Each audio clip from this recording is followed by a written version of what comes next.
You're welcome back. This is Talk Time. We're revisiting the ruling of the Supreme Court, which upheld the election of Rivers State Governor Nyesom Wike. Jubilation at the Supreme Court after the Supreme Court's judgment. It wasn't until 2 weeks later that the court gave its reasons for the ruling. The court said Wike did not get fair hearing at the tribunal and that the All Progressives Congress candidate was unable to prove that elections did not take place in Rivers State on April 11 last year. TVC's senior researcher Cyril is in the studio with me. Good morning to you, Cyril. Good morning, Ngozi. Good to have you here again. Yeah. What do you make of the reasons that have been given so far by the Supreme Court on its judgment, favoring Nyesom Wike, the governor of Rivers State now? Well, I think that to state the facts as they are, bare and square, is to agree that the Apex Court actually ran against the tide of popular sentiment. In Rivers State? No, not generally. Generally. And then, again, coming against the backdrop of the court's own tradition, when you look at the number of cases it usually has to try. And then the fact that two lower courts had consistently upheld a particular position, which was contrary to the one it held, people mostly, I for one, I was wont to think that the case was as good as done, only for the Apex Court, and that is what it really is, to look more closely to the facts of the matter, and to come up with a judgment that shook and shocked the nation. To say the least, at the time when the judgment came, many persons thought it was a political judgment because of the level of violence that had been witnessed during the main elections, as well as what happened in Bayelsa, and sensing that, look, if a stitch in time is not taken, we may lose everything to violence. So that was what people thought, citing, in fact, people began to cite what happened in 2003, in 2007, in 1979, and sundry other cases where the Supreme Court had to consider some extrajudicial or extraneous factors against, as opposed to looking at it from what the law and statute books ordinarily state, But again, after the judgment was handed down on January the 27th, the court, of course, being the Apex Court that it is, chose to defer the date on which it was going to give the reason. So again, all of us we are waiting patiently and with bated breath. with bated breath, and eagerly waiting to hear what the learned judges were going to say. And it is rather outstanding that I think some factors that we might have glossed over in the case, as it were, came to light. And this is very tangential, very fundamental, and very instructive. Which of these points would you want to raise? Well, first of all, you know that the hallmark of the 2015 elections had largely been the issue of card readers. Which the Supreme Court says cannot replace the voters' register. And which is the starkest truth, as it can be, which cannot get any truer, really, because the Constitution recognizes the voter register, which is what the law, but does not recognize, not even the electoral law, for instance, clearly recognizes the card reader. So what the law knows, or what the law sees, or what the law approves of is the voter register. And then, of course, there were other factors that came into play, but that was the first joker that caught us all, back to our senses, as it were, to say, oh, look, quite frankly speaking, yes, the voter register came as a blessing to Nigerians and to the electoral process. Forget about whatever negative opinions people might have about it. I believe for one that whatever device or whatever mechanism or strategy is being employed and deployed to help reduce or bridge the gap, the margin of electoral fraud, should come as a blessing. Because the bane of our development and of our growth as a nation has always been the fact that we oftentimes get into power people who have very little or nothing to do with leadership. So if we deal with the roots, the pathway to power, I believe that we would have been dealing with the issue of malfeasance, the issue of corruption, the issue of bad governance at source. So it came as a blessing. But I think that going forward, what government should now do is to ensure that the candidates are, as a statutory part and parcel of the electoral process, is being incorporated into the necessary and relevant laws, so that, I mean, we won't have this issue of when people are praising this thing for what it is, they are ignorant and unaware that, look, in a court of competent jurisdiction, first of all, we look at what the book says. And as far as it wasn't in the book. And what the Supreme Court seems to have done here is going by the book. And that was just one out of, several other points that were raised. So I think that once in a while, it's good that we had a court, an appellate court that was made up of indeed learned judges, who could stand their ground to say, look, These are the it facts matters little us. what has transpired prior to when this case was got to us. But now that they're with us, mark you, it was a unanimous decision. It By was a unanimous decision, which tells you that, I mean... And that's what makes you wonder why the Kukupita side, for example, or as a matter of fact, the APC, have questioned the integrity of the Supreme Court.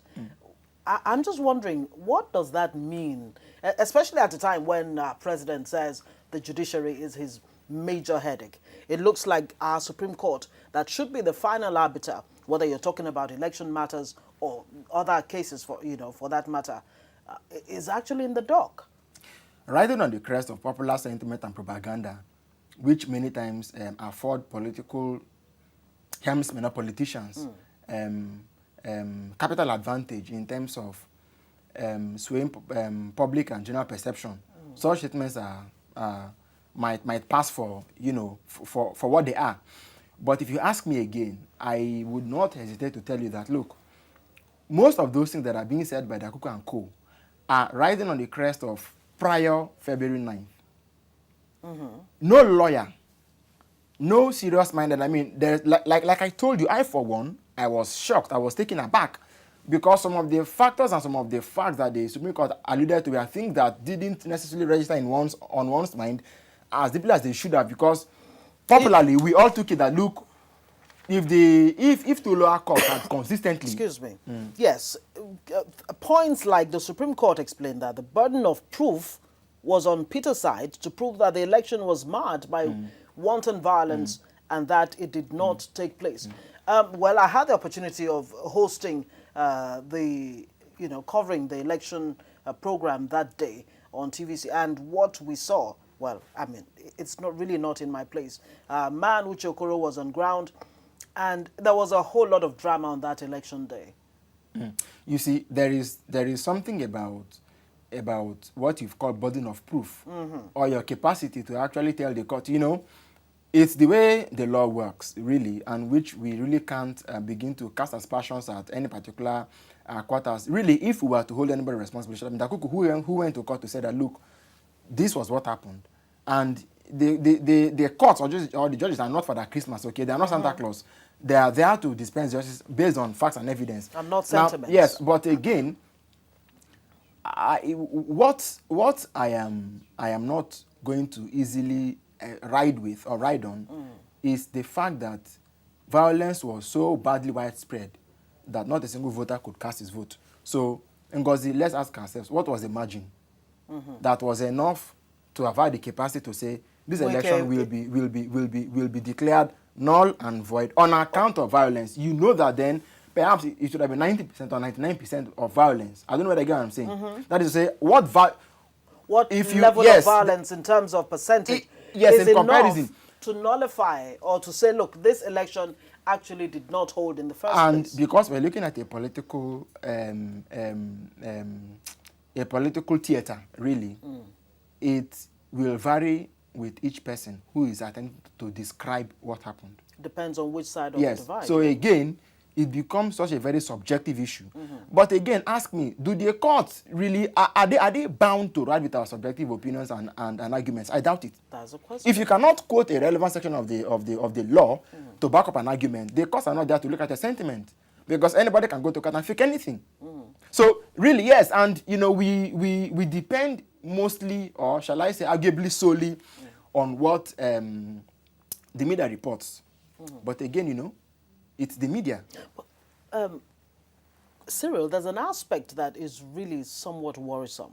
The PDP candidate supporters went out on the streets celebrating as early as 9 a.m. in the morning. Well, 9 a.m. of course is in the morning. Of the election day? Of the day of the judgment, the day Okay. of the Supreme Court judgment. Okay. And the verdict was not announced until about 6, o'clock in the evening. I think we're missing a point Okay. in the trajectory of our political evolution. If you look at, before now, if you took somebody to court, a governor, an ex-governor, a senator, whoever, people would run to courts and begin to, sing songs of solidarity. Even when the man is corrupt, people go to court and begin to sing. I remember when somebody was taken from one particular state, Abuja, for trial, people took buses all the way from that state, they went to Abuja, they were singing and chanting and saying, look, it's about whatever it was. So really, even in Bayelsa, before the elections were announced, both parties celebrated. I think it's just a question of somebody has a war chest and wants to do. I mean, if they had lost, they would have gone back home to sleep. There are no two ways to it. Anybody who is attempting to impute some measure of compromise, I tell you that the Supreme Court cannot entirely look. Even in 1979, Justices Bello, Idigbe, Obaseki, the Chief Justice himself, Justice Fatai Williams, Justice Kayode Esho, Justice Irikefe, and I think one other judge, all sat down. 6 of them said Obasanjo, Shagari won the election. It was clear that Shagari did win. In Kano State, he polled about 243,000 or about something more in Kano. Total election votes, he polled 5.6 million. Awolowo polled 4.9 million.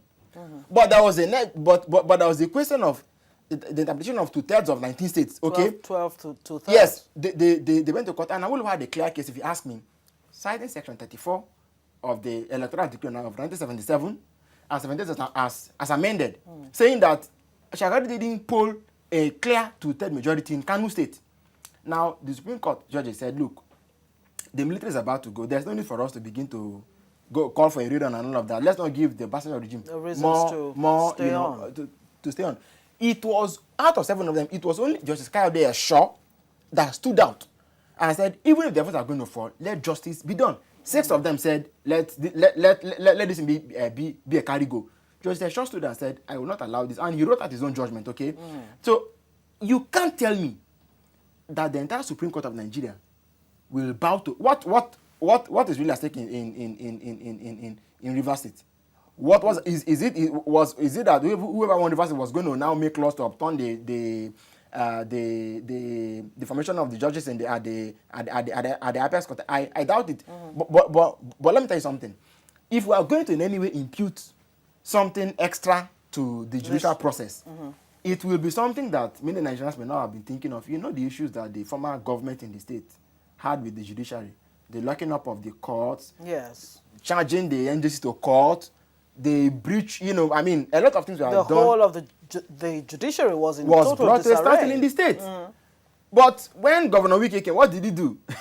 He began to reverse all that had been, as if to say he was undoing the harm that had been done prior to his coming. If anything might have gone, if anything might have given, this is my personal opinion, if anything might have given that was in addition to what the laws, of the land had said, it might have been that they saw a man who indeed was all out to favor the judiciary. And what did he do? He also appointed the candidate that the NJC recommended to be the chief judge of Rivers State. So even if you are going to look at it from that dimension, this was a government that had come to stabilize the state in terms of the rule of law, in terms of the judiciary. Rivers State usually has a lot of cases, land cases and all of that to deal with. Where was justice in the past? In the years preceding Wike. So these are issues that one might also want to take into consideration, if at all. That one but it really is worrisome. Might want to consider, yes. Cyril, when the integrity of the Supreme Court is in question. In what way? Look, let me even quote Dakuku Peter Side, who says that the Supreme Court judgment in favor of Wike was contrived to legalize electoral violence and rigging. What do you make of that? we did not say... Is it worth investigating in the first place? Certainly, yes. The European Union report on the 2015 elections said that, look, there were lots and lots of cases of irregularities. You know, it appears that violence has become the language of elections that take place in Rivers, in certain parts of the country. Yes. Okay, because there is usually more violence in those parts than other parts of the country. Not that that you won't have violence in other parts. In other places. There are places where people complain of underage voters, which was also captured in the EU report. Okay, places where all kinds of things. But I'm asking, if there was such wanton violence, where is the evidence?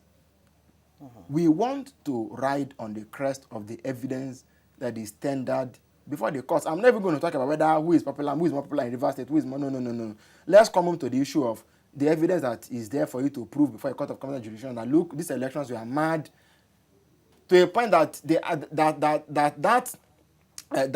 level of violence was enough to invalidate and make a nullity of the entire process. You know. So are you saying, in effect, that there is a possibility that the Kuku Peter side, the APC candidate, did not do his homework well? His lawyers did not, cross the T's and dot the I's to make their case? If the Supreme Court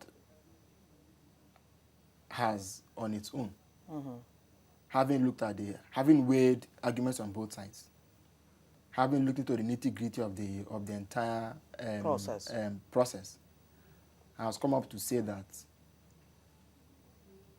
has come up with the journal that came up with and said that Wike is the winner of the elections and that Koko couldn't prove beyond reasonable doubt. I don't think whether I add to it or I subtract from it is going to significantly change anything. So for me, I think the courts of the land have spoken, and the most we can do is to abide by these laws. Now, it is imperative on candidates, the Kuku Peter side, to bring all he has to bear. In the days of the Peter Delis of this world, we have the likes of Sergeant Awuse, Ambrose Owuru, Sam Agwo and co, who stood their grounds and said they were going to form a formidable opposition, even if they were in different parties, and hold the government to account. So yes, was Peter Delis's government perfect, or was it the best? I doubt it. But again, we had a vibrant opposition in Rivers State that enjoyed the backing of the media, the local media in Port Harcourt, and they put the government on its toes. So I look at candidate Wike of the APC as a man who, and I think he himself has also said that. PDP. Yes. No, sorry. The Kuku Peter side of the APC. Of the APC. He's got his job cut out for him. Yes. To borrow a leaf from what the APC had done at the federal level before they came to power, last year, to provide a credible alternative to what Wike is going to do. To be honest with you, Governor Wike does enjoy a certain level of popularity. But let me tell you one thing. He himself is from the old political bloc. Of course, Dakuko and Mechi, all of them are all from the same old PDP, bloc, and they've all been involved in this same, what he's now trying to tell the court that, there was violence, and they've all been involved in it at one time or the other, because they've all been in the PDP. But can he summon and muster the muscle and the courage to say he's going to, borrow a leaf from what the APC has done in the past 4 or 5 years or so before coming to power last year? To succeed in overthrowing a sitting government? Not overthrowing him yet. Democracy thrives on a credible opposition, okay? You have a government in power. You have a shadow government that is there to provide credible ideological and policy alternatives that constantly rebukes the incumbent. And that seems to be a major challenge we have in our political evolution or in our democracy so far, where being in opposition doesn't seem to be really popular.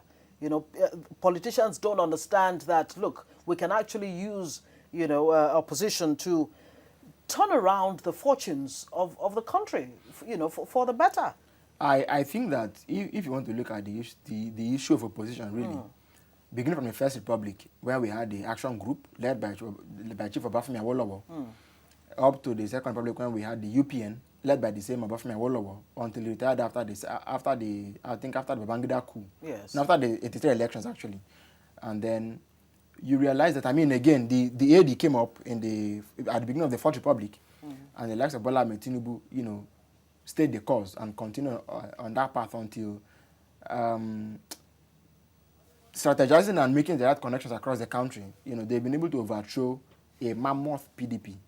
Nothing is beyond the realm of possibility. It is for you to believe and be convicted, and be convinced that this is the path they are going to be taking, and being a member of a party that has itself fought the same battle of opposition and has won elections to wrest federal power from a ruling party. I think that he has more than sufficient inspiration, sufficient example to learn from, and more importantly, strategy.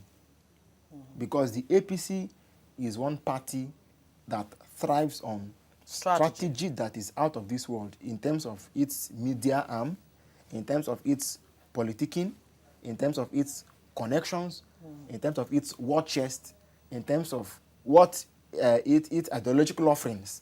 So I think that he has more than enough to learn from. If indeed he is convinced that opposition is the way for him to go, then he has his work more than cut out for him. So enough of the casting aspersions on the Supreme Court. They are too learned. They are too learned and too above. For him to be doing what he's doing. What he needs to do is to go back and sit down and go to, what we call the drawing board in Nigeria. Sometimes you wonder whether that board has not been overused. Go back to his drawing board, get his lieutenants together, align with his seniors in Abuja and co, and then see what he can help reverse people. Sometimes we take these things for granted, but I must tell you the truth, Ngozi. The opposition helps people more than the government does. Because in Nigeria, where the constitution gives governors excessive powers, gives the president, makes him, literally a military dictator, you saw how the APC was constantly issuing press statements, making statements that made the PDP government, to shiver.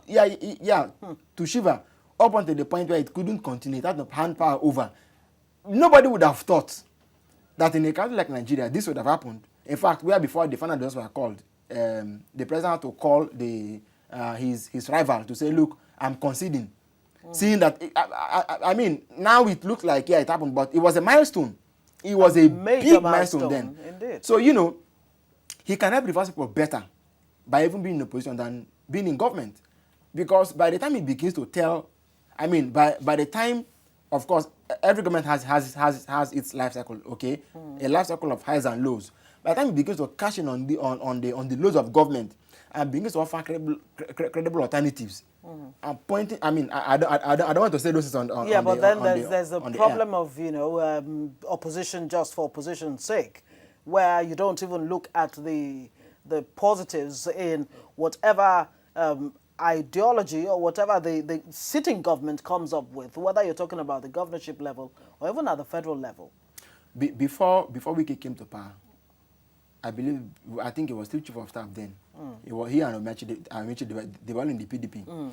Amechi's style of government was one that borrowed a leaf from the progressive style infrastructure development, capital development, free education sort of system. He built schools, built hospitals. I'm telling you what I personally am aware of.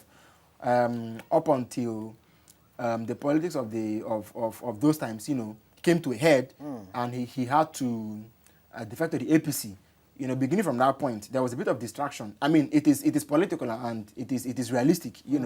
He became a bit distracted. His focus became campaigns. His focus became politics and politicking. So governance suffered a bit, in Rivers State. But you see, Wike himself, I do not know if he, of course, in his first 100 days in Port Harcourt, he was dealing with potholes, People went to Port Harcourt, came back and were saying, man, this man is trying. Roads are in fact, yes, and all that. Even crime was reduced to such a minimum level that you wouldn't believe. But again, can he sustain that forever? I don't know. there's a certain, Why do you think he may not be able to sustain it? it is for him to prove now that he wasn't doing those things he was doing. Just to play to the gallery. And because of the court case and things that were hanging on his neck, now that he has absolute power, what does he Will want to do he with it? now relax? This, like I told you, this is a good lacuna, if that's what it is going to be, for Peter's side to lash on to.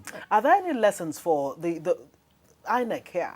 I mean, INEC has some 78 elections that it's going to hold before, the middle of the year. What should INEC take away from this? No, for me, I think that in places where elections are seen to have been rigged or malpractice has taken place in clear breach of the electoral laws, the INEC should not just go back and hold fresh elections. The INEC officials who took part in those things should be prosecuted. Because I mean, we all know that the parties, that the government of the day usually has a way of influencing INEC and then they go to court, they begin to go back and forth. For me, I think that in places where INEC had been part of such electoral malfeasance, they should also be brought to justice. All right, we'll have to leave it there, Cyril Abaku, but you'll remain with us, senior researcher here at TVC.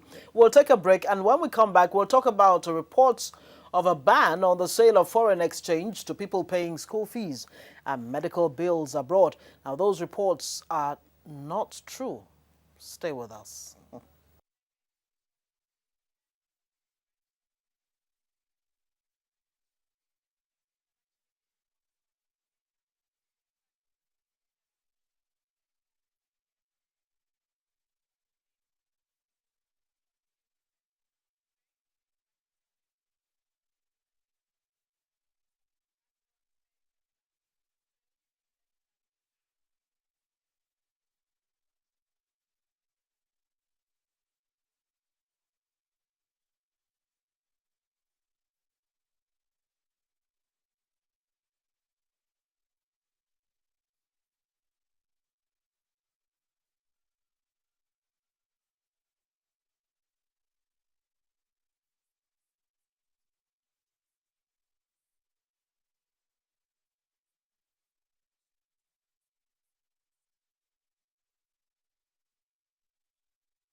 You're welcome back. This is TVC Breakfast. Over the weekend, various reports on social media said the Bankers Committee announced a ban on the sale of forex for medical bills and school fees. Now, that decision was supposedly reached after the central bank's meeting with deposit money banks. But the CBN has denied the reports. The Apex Bank's Director of Corporate Communications, Ibrahim Muazu, told my producer a few minutes ago that the story is untrue. Now, Cyril is still here to discuss fact-checking social media reports. Cyril, what do you make of this one? I mean, you know, sometimes I just wonder, based on some personal experiences and experiences of those, some people close to me, and you read about, you read stories about them on social media that it's absolutely untrue. As gatekeepers, even here in TVC, for instance, here at TVC, we have to strain and strain and strain and strain to ensure that what we put out is indeed factual. It is costly, it takes a lot, because the advent of social media has been both a blessing and a curse. And the most endangered species is journalism. Because social media makes everybody a potential journalist. You can't take it away. I mean, we have, for instance, orthodox or traditional media like television and radio houses might not have reached. Somebody who tweets a lie, for instance, can get as many retweets and reactions as possible within, say, 5-10 minutes. Seconds. It goes around the world. And you know that bizarre things and lies fly faster than truth does. So it's really a dilemma for us, quite frankly speaking. So now, for instance, if we were to depend, for instance, on what social media reported, sometimes you might see yourself misinforming the public, which really is itself a bane of sorts. If you were running a print medium, you know that you couldn't go, what we call go to bed. You couldn't go to bed until you've actually checked your facts. And because you print in the night to get it ready in the morning, you would have had enough time to check the facts, to balance the story, to to go through the everything that needs to be done before the story goes to the stands, before vendors come to pick it up. Again, if you were running a traditional TV or radio station, for instance, television, really, before you have your prime time news, for instance, you would have done enough fact-checking. Sometimes, even if something was a ruse, really, before bedtime news comes, you would have, whatever the truth was would have gone round again. But in the past 2 or so months, you can count, Isesagi came to deny a report that was trending online one time, about him castigating the government of not doing anything about the corruption. The corruption issue. Fem Falana came up to deny a report that alleged he was criticizing the Buhari government of compromising the courts. So sometimes you wonder where these stories come from. Is this really about people who are trying to peddle mischief? Or the fact that because we were always mischievous, but social media is only helping to amplify our wickedness. It is really, for me, it is really neither here nor there. But I tend to want to call it anti-social media. Because I'm like, look, what's really social about the social media? Where people have the license, unbridled license, to put stories out there that can actually set the whole, system ablaze. And again, in an era of free speech,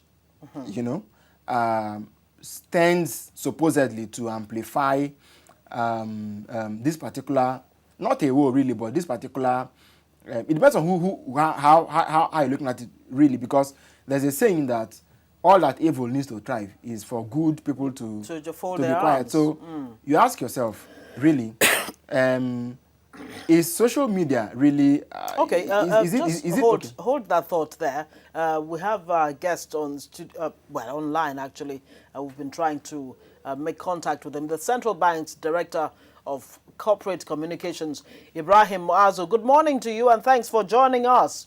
Good morning. How are you? Very well, thank you. Well, how would you react, or really just clarify for us this stories that's been going around on social media that the CBN actually has planned to, or has already carried it out, to ban forex for school fees and medicals abroad? It's a misinformation, and I will want to confirm that the two items are not banned. And the central bank has continued, actually, selling through the banks. It has not stopped. Well, like they say, there's no smoke without fire. Are you telling us, categorically that there was nothing that may have come from the CBN to bring about this, latest piece of news? In words, because the trend is not sustainable. The trend is not sustainable, but it is not stopped. And the issue of banning, if I can compare this with the 41 items, in the first instance, the 41 items, even if banks are able to source for the FX through the autonomous sources, they are not allowed to finance importation of those 41 items, be it rice or toothpick. But in the case of medicals and school fees, if they are able to source it from the autonomous market, they are free to sell to their customers. Now, when you say that it is not sustainable, talking about the CBN providing forex for medicals and school fees, are you saying that in the nearest future there is a possibility that the CBN may need to review that again to see if it's actually working for us? Clarification between the 41 items and the issue of school fees and medicals. They are not the same. They are not changing the status. So it's a status, what's that expression? Status quo ante. So there is nothing to worry about. Mr.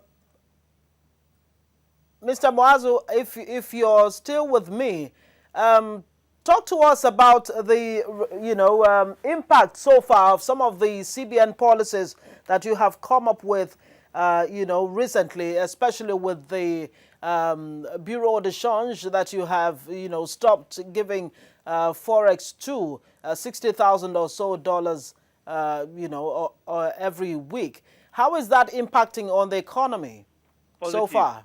Positive. That for us. Yeah.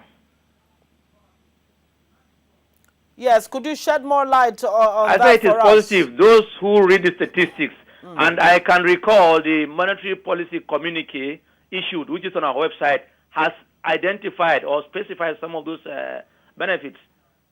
The statistics are there in the public domain. I think we have reached some stable level around those issues that were discussed prior to the policies.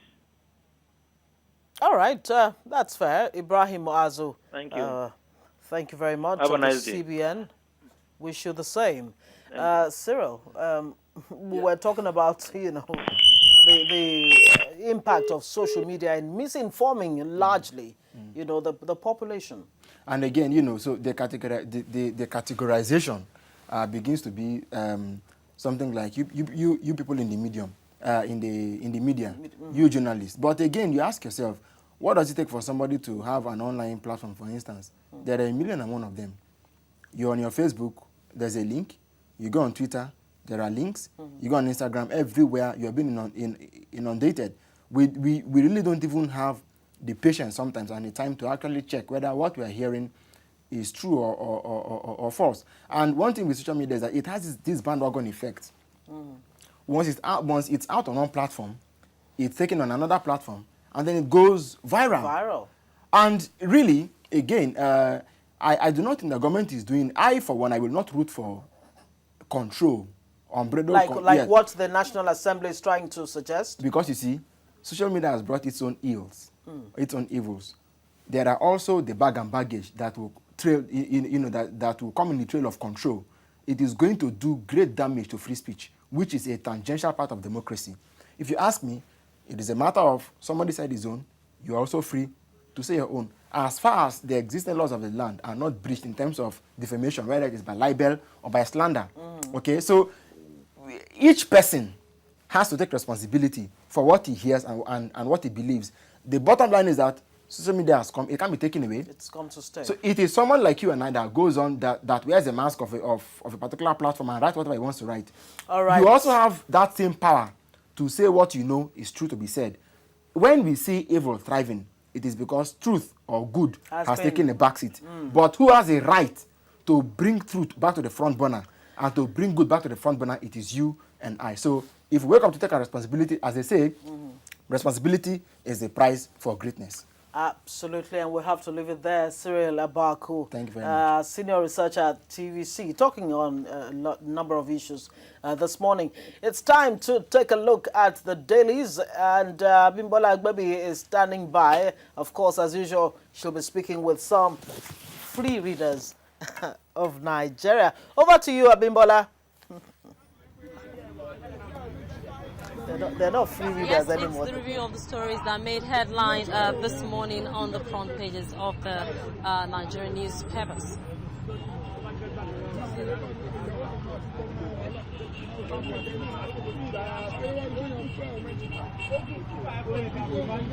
Yes, it's the review of the stories that made headlines this morning on the front pages of the Nigerian newspapers. The New Telegraph this morning has the headline, CCC trial, FG Titans news on Saraki. CCT trial, FG Titans news on Saraki assembles document to nail Senate president. Is innocent until proven guilty. That was a statement made by some lawyers. Now, at the bottom of the paper is the story. Lunatic arrested with 22 ATM cards, phones others. Lunatic arrested with 22 ATM cards, phones others. The New Telegraph reported that the man in the picture here, a 38-year-old man called Lanrewaju Jayola, disguised as a lunatic, was arrested with 22 ATM cards and some other items by the Rapid Response Squad in Lagos. Those are the stories you can find on the front page of the New Telegraph newspaper this morning. Also from the Punch this morning is the major headline. Ex-NAF Finance Chief returns 84 million naira looted funds to EFCC. Ex-NAF Finance Chief returns 84 million naira looted funds to EFCC. Jonathan's ex-ADC refuses to name 10 billion naira beneficiaries.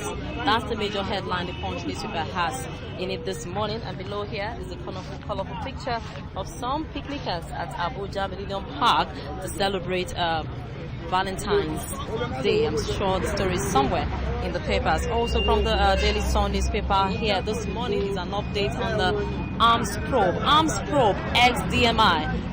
General Wiwa arrested. Arms probe ex-DMI. General Wiwa arrested. That's the major headline the Daily Sun newspaper has on it this morning. And also there's another story here. Tension in Ikere Ekiti as royal fight escalates. Tension in Ikere Ekiti as royal fight escalates. That's another story the Daily Sun newspaper has on it this morning. And the Vanguard newspaper is also here this morning with the headline, Saudi loan, Senate cautions Arewa governors. Says move illegal, governors on their own, urges IDB not to release funds to them. Why we went to Saudi Arabia, that was a statement made by Governor Shetima. FD seeks $4 billion to pay debts, invest in refineries. That's the story the Vanguard newspaper has on it this morning. And just left of the paper, we have this one, $2.1 billion arms probe. Another general arrested. That's another story you can find in the Vanguard newspaper this morning. We have the Guardian newspaper here this morning with the story. Nigeria loses 2 trillion naira yearly to petrochemicals imports. Nigeria loses 2 trillion naira yearly to petrochemicals imports. That's the major headline the Guardian newspaper has on it this morning. And those are the stories we have from the Nigerian newspaper stand this morning. Let's see if a few of the reading public here will be willing to talk to us. Good morning. Yes, have you gone through the headlines, sir? No, I'm just coming here Just now. coming. What about you, sir? Have you gone through the headlines? No, sir, I'm coming here now. One more person before we go. Have you gone through the headlines, sir? Good morning. Yeah, All right. I guess that's how we're going to wrap it up this morning, this segment of the show from the Nigerian newspaper stand. The rest of the show continues now in the studio. All right, Abimbola Agbebi, you're there at a newspaper stand. Okay, it's time to take it to the next point, and the ladies of your view, they are ready.